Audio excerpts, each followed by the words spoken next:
પેરિસના કન્સ્ટ્રક્શનનું બેસ્ટ ઉદાહરણ તમને બતાવું ને તો એ આ છે. આનું નામ કંઈક છે નોટ્રે ડેમ ડે પેરિસ, એવું કંઈક નામ છે. આ બનાવવામાં ચાલુ કરવામાં આવ્યું હતું અરાઉન્ડ 1160ની સાલમાં, અને એ પૂરું ક્યારે હતું ખબર છે? 1260માં. એટલે કે અરાઉન્ડ 100 વર્ષ લાગ્યા હતા એને બનતા. આજે અરાઉન્ડ 800 વર્ષ થઈ ગયા છે અને હજુ એમને ઉભેલું છે. તમે જો આ ફ્રાન્સ વાળાનું જે કન્સ્ટ્રક્શન જે કહેવાય ને એનું બેસ્ટ ઉદાહરણ કહી શકે. ત્યાંની સંસ્કૃતિ કયો યા ફિર એ લોકોનું બાંધકામ કયો, ઘણું જોરદાર બનાવેલું છે. ઊંચું કંઈક 70-80 મીટર કંઈક ઊંચું છે. અને 2019માં કંઈક આગ લાગેલી હતી, એટલે છતના ભાગમાં ત્યારે ખાલી એટલો પાર્ટ કંઈક બંધ કરવામાં આવેલો હતો. પણ આ આખું છે ને અત્યારે અંદર તમારે જવું હોય તો જોવા જઈ શકે એ રીતનું છે અંદર.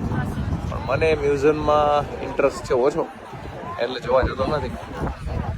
એટલે ફ્રાન્સ આવો ત્યારે આ બધું વિઝિટ કરજો, કેમ કે આ ઘણી બધી વસ્તુ એવી છે જે 200, 300 વર્ષ જૂની હોય, અને એમાંની પાછી આ એક જે 800 વર્ષ જૂની છે, હજુ એમને એમ છે.